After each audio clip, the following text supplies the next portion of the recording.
со Владислава Војновиќ. Денес зборуваме за една фантастична книга која беше хит на неодамна завршениот саем на книги во Белград.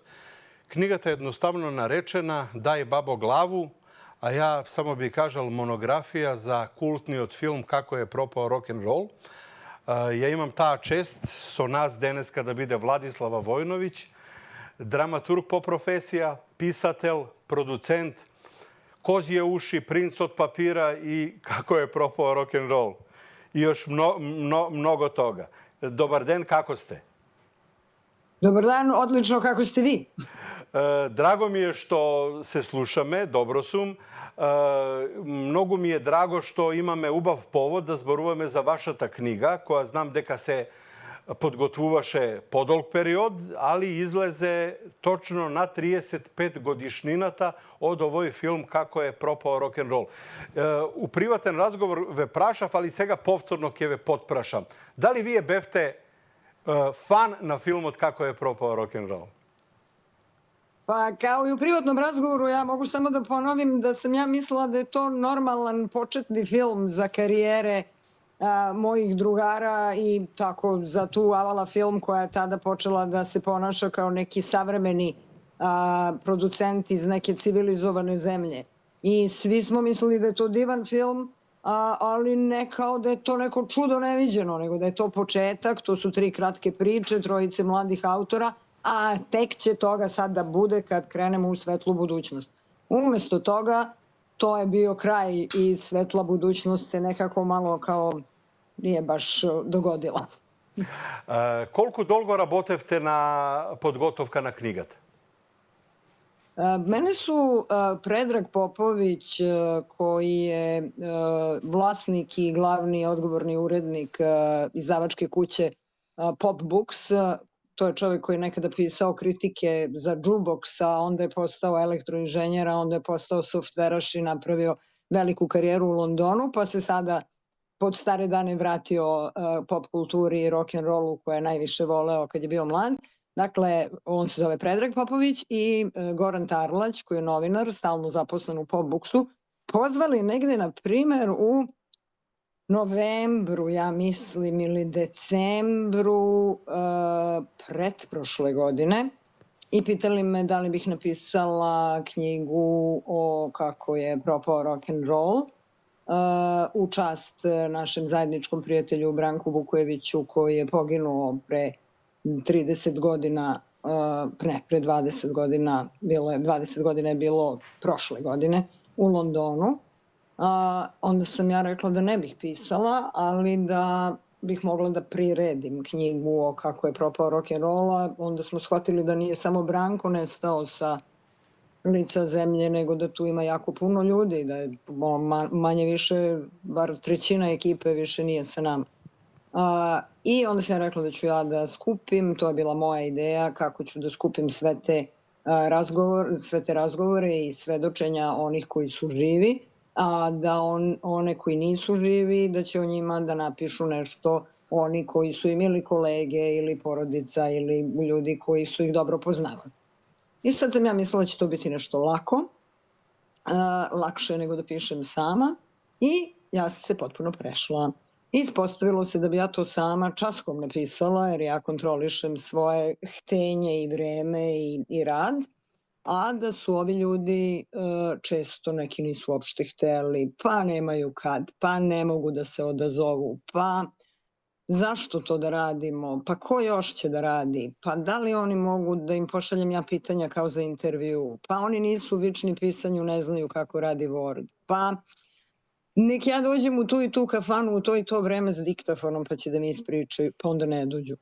Pa tako razna čudesa su se tu događala koje sam ja sve potpuno zaboravila jer se dugi niz godina više ne bavim novinarstvom kojim sam se kao mlada žena bavila. I tako sam se ja svega toga podsjetila i mislim da je to sve bilo dobro i za moj karakter, da malo se podsjetim kako to izgleda kad vas ljudi hotimice ili nehotično zapravo ne tretiraju baš bog zna kako dobro. A s druge strane bilo je odlično za knjigu jer je tako nastao 41 tekst i svi ti tekstovi su potpuno različiti i po načinu kako su nastajali i po govoru i po stilu i po rečenicama i po svemu. Dakle, vi imate zaista osjećanje, tu sam se potrudila da sve ostane onako kako je zaista bilo u stvarnosti, da biste imali, dakle, taj dokumentarni tač prema ekipi filma. Knjiga je sveopfatna, sodrži 3 scenarija za 3 te filma. Onoj so Disco Ninja, onoj so Anica Dobra i na kraj so Đura. Меѓу тоа, изобилува и со интервјуа кои се правени специјално за книга, као, например, едно сеќавање на легендарниот Која. Da, tekst sa kojom je jedini koji nisam ja lično skupila ili dobila, jer se Koja nalazi u Londonu i sa njim je razgovarao Buca Popović, dakle Predrag Popović, koji i sam većinu svog vremena provodi u Londonu. I on je razgovarao sa Kojama, ja sam onda dobila audio file, pa sam skinula to sve i malo sam to poređala i poslala nazad da Koja autorizuje i to je to. Jeste, to je kuriozitet koja se tu prvi put oglašava u poslednjih nekolicinu godina, ali nisam baš bila na licu mesta, pa ne mogu ništa drugo da kažem osim ono što i čitalac vidi, a to je da je to jedan divan i zanimljiv tekst gde su takođe kao i u drugim tekstovima puštene sve moguće digresije, jer je to zanimljivo. Mislim, ne bi bilo dovoljno zanimljivo da su ljudi pričali baš samo o tom filmu. Njih sam poređala po tome kako nastaje film. Od sektora produkcije, preko scenarija, preko režije, preko kamere, pa glumaca, pa svi redom do kraja, koji učestvuju u stvaranju filma, sve do Bojana Hadžihalilovića iz Sarajeva koji je napravio originalni plakat za Kako je propao rock'n'roll. I da su sad svi pričali baš samo o tome, to bi manje više jeste da svaki čovjek ima svoju verziju, ali nekako od Kurosave smo naučili da uglavnom ima 4 verzije u Rošamonu. Така е. Оно што сакав да ве прашам е зошто и после 35 години од филмот ние се уште зборуваме за овој филм и се уште му се восхитуваме. Која е тајната на успехот на овие 3 навидум неповрзани приказни во една целина, наречена може би флоскулно како е пропао рок-н-рол?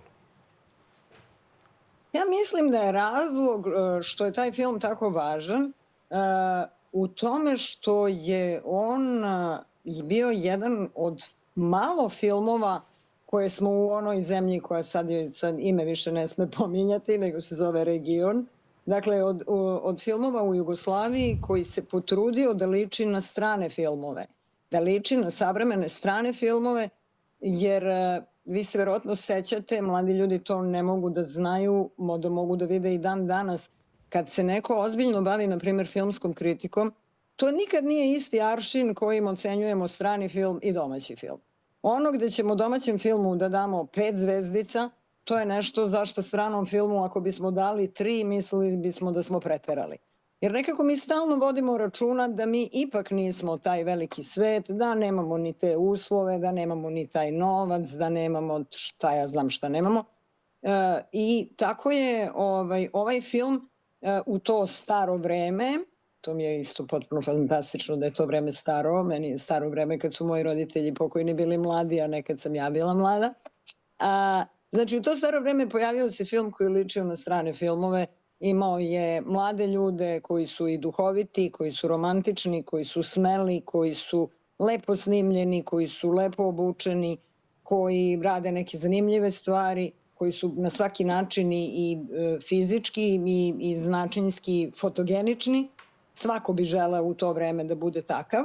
A onda se još desilo da je sve propalo kako je propalo i da je sledeća generacija koja je došla gledala u to i rekla pa blago vama ljudi kako ste vi živeli.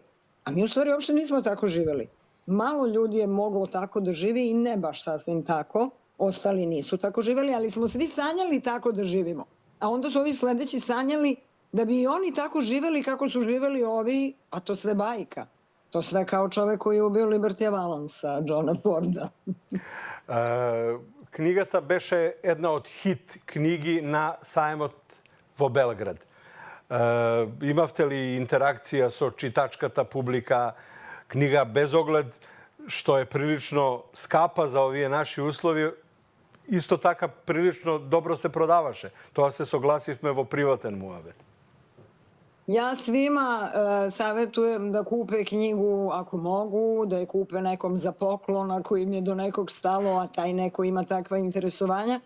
A onda kad ljudi baš mnogo kukaju koliko je knjiga skupa, onda savjetujem da je ukradu, jer ja mislim da nije sramota krasti ono što je čoveku stvarno potrebno i što stvarno voli, mislim, a pod uslovom da to što voli nije novac ili dijamanti.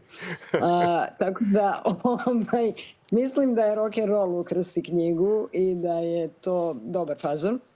Knjiga se dobro prodaje, uprkos tome što je skupa. Nemam tačne neke statističke podatke, niti sam ja neki računski čovek. To bi trebalo pitati Gorana Tarlaća, oni sigurno znaju kako je knjiga prošla na sajmu.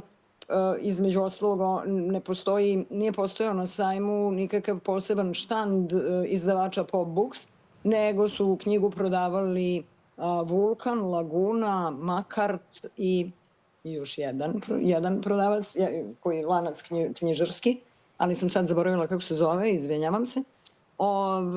Znači, knjiga se prodaje po knjižarama po Beogradu. Knjigu je teško izvesti iz ove zemlje, jer mi sad imamo nekakve nove, neverovatne propise po kojima da biste bilo kakvu knjigu, sopstvenu knjigu, ja evo sad hoću vama pošaljem knjigu na poklon, nema šanse, ja moram pišem carinske deklaracije, izjave, da idem preko pola Beograda, da plaćam, da ne znam šta radim, tako da ja za sada švercujem kad šaljem nekome u inostranstvo, pa makar to inostranstvo bilo neko tu odmah preko granice u Hrvatskoj ili u Bosni, šaljem tako što izađem na autobusku stanicu i zamolim vozača i častim ga nešto, dam mu čokoladu i neke pare i zamolim da odnese.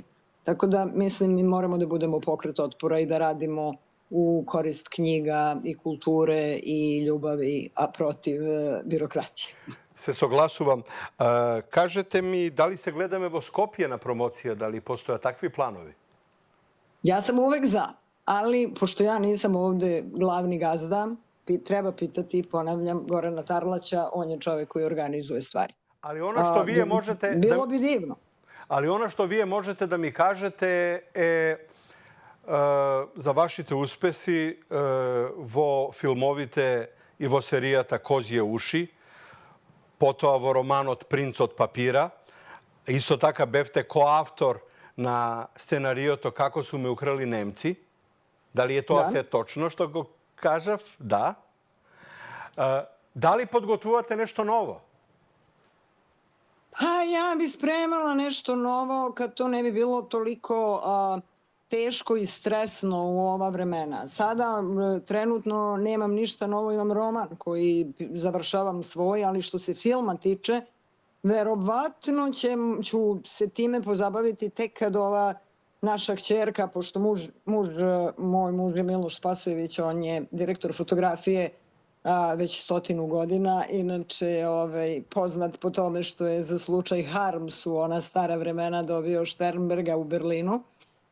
I Miloš, znači ja imamo malu producentsku kuću koja radi tako svakih 10 godina kad uspemo da se nekako izborimo za sredstva, ali mi imamo i kćerku koja upravo je masterirava na filmskoj režiji, pa pretpostavljam da ako nešto budemo radili, da ćemo raditi da pomognemo Milici u nekoj njenoj stvari.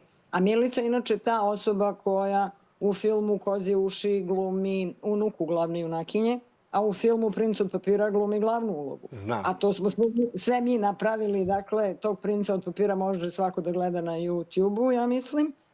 Kozije uši još ne damo da se tako vrte, pošto još ih ima u nekakvoj kaplje, neki dinar od njih. Dakle, eto, to je ta sad naša producentska priča koja, kažem, nije laka zato što živimo u teška vremena, a ni mi nismo više baš najmlađi. Ja vi se zablagodarujem za vremeto. Se nadevam deka Vistinski Tefanovik je najdat način kako da doje do ova prekrasna knjiga. Ви посакувам многу успех, многу продадени копии и да се видиме на промоција во Скопје. Hvala puno, rado ću doći na promociju u Skoplje. Ja mnogo volim Makedoniju i puno sam vremena, kad sam bila mlada, tamo provela, rado ga se sećam. Фала уште една што нас беше Владислава Војновиќ. Зборувавме за монографијата, за филмот Како е пропао рок-н-рол со насловот Дај бабо главу.